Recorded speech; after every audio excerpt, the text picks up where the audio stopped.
turista. Kumusta mga teacher? Ano? Kumusta? Oh, kumusta, coach? Ang saya. Oh. Hey! Parang enjoy na enjoy. Ito, naging turista na din eh. Sulit na sulit ang aming travel. Oh, diba? Sabi nila, coach, wag na. Ang ganda. No way. Dapat enjoy Si nyo. Coach Jonah ang ano noon, nagdadalawang isip. Ako talagang gusto ko talagang. Oh, buti na lang din. Okay na po. At sulit na sulit ang travel na to. As in.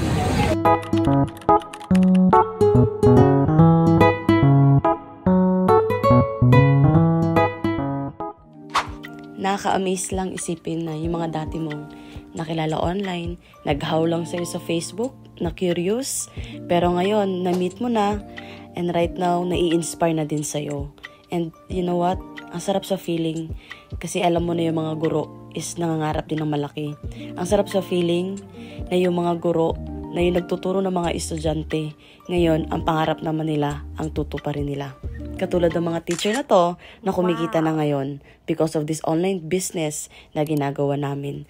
Salamat sa mga guro na patuloy na lumalaban at bumabangon araw-araw para mabigyan ng magandang future ang mga estudyante. Kaya congrats sa mga teacher na ito naman, kayo naman ang magiging inspirasyon.